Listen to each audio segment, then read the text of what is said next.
There are just far too many of us that don't realize how bad our negative self-talk is, how it's slowly eating away at our mental health and confidence levels. Which is why when you combine third-person self-talk with using a journal, this is going to take your self-improvement game to a whole other level.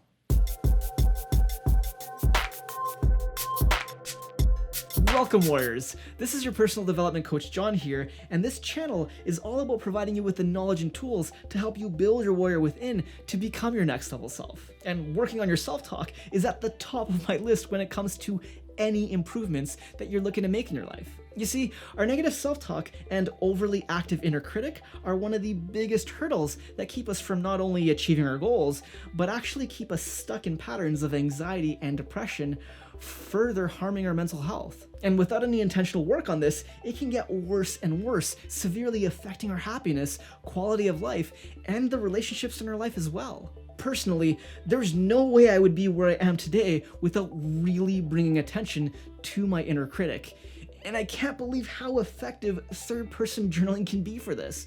It's something that part of me really wishes I knew about years ago when I started journaling. But regardless, it brings me great joy to be able to share this with you on your journey. So make sure to stick around till the end of the video for some actionable journaling prompts and exercises that I'll be sharing with you to help you get started. In third-person self-talk, we are communicating with ourselves either in our head via thought, it could be out loud, or directly onto paper through a journal. Now, I don't want to get too grammatical here, as it was never really my strong point growing up with English as a second language, but in its simplest form, the first person is the I, we, and me perspective. The second person is the you perspective. And the third person is the he, she, him, her, and your name perspective, which is the main focus here.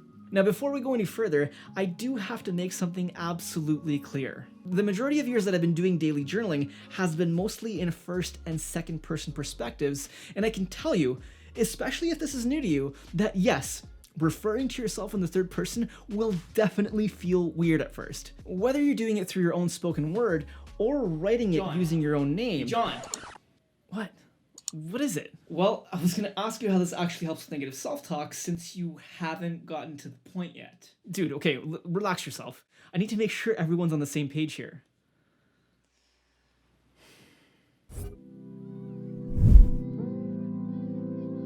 Using third-person self-talk has its greatest immediate power with how it helps us to manage our emotions. You see, when our inner critic puts us down by saying something like, I have a hard time learning. I'll never get better at this. People don't even like me.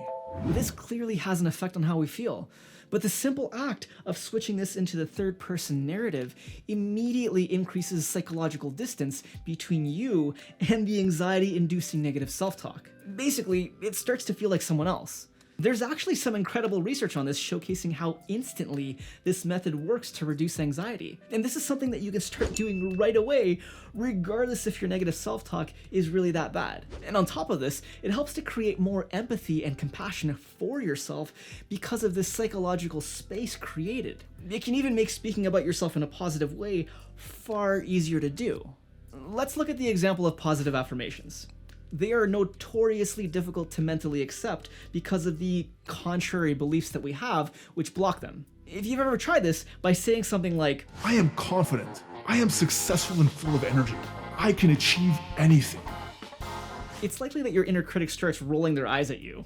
And if you know what I'm talking about, then hit the like button to let me know. Now, on the other side of this, when you use your name instead of I am, that creates the necessary space that immediately helps you feel as if it's coming from someone else, like a compliment. In the third person, I would say, John is a confident man. He's always full of energy. John can achieve anything he keeps working at. You get the point, but try this out and let me know how it goes. Let me know how it feels compared to the I am statements. It should give you a much larger sense of encouragement or a compliment than what you might deem as wishful thinking.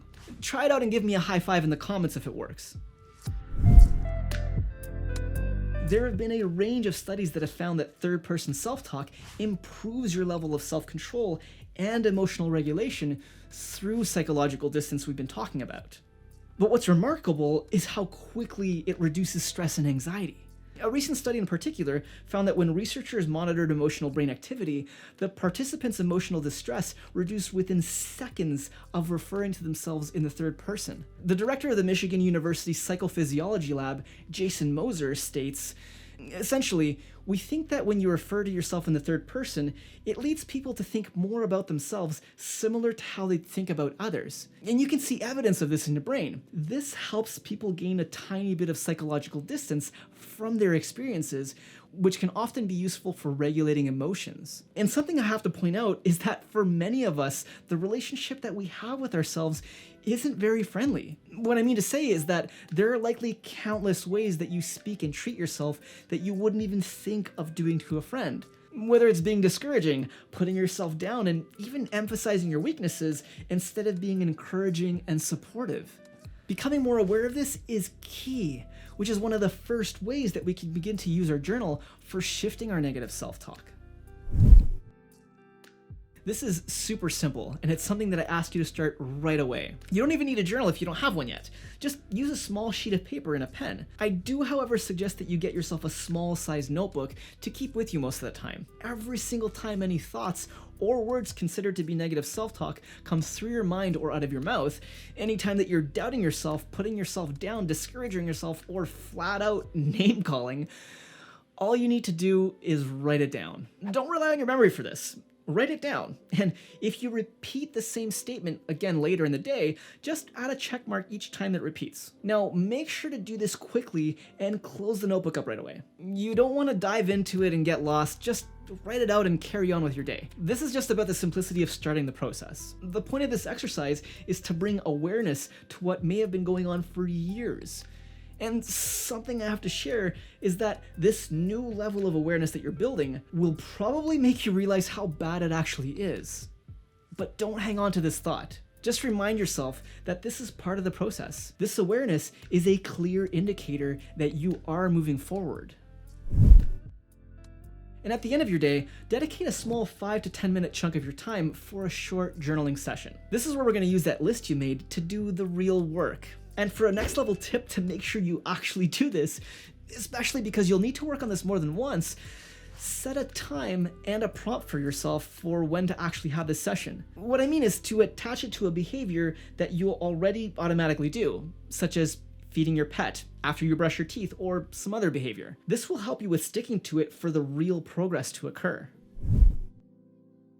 All right, so the first thing you want to do is read them out. And it's totally okay if there's a bit of shock in seeing this for the first time. When this negative self-talk comes out normally, it's purely automatic.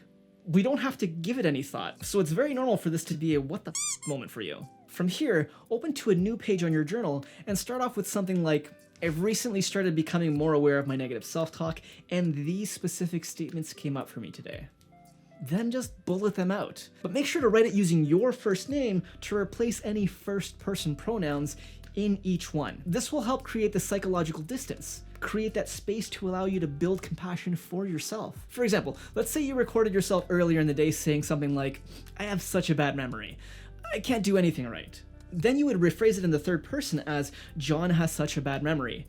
John can't do anything right. From here, you need to challenge this statement by asking, what makes this true? Is this really logical? What could John do to change this? Try not to overthink it. Just let your response flow out onto paper and move on to the final question. If he achieved this, how would this change John's life? What you're doing here with the first session is beginning the process of remolding your inner critic into an inner coach, building more of a supportive friendship with yourself, along with a new pathway of neural connections that will eventually become your new automatic self-talk. So when it comes up for you in the future, you'll have a greater awareness and power to question it on the spot, to detach yourself from this belief and fill it with a more supportive language.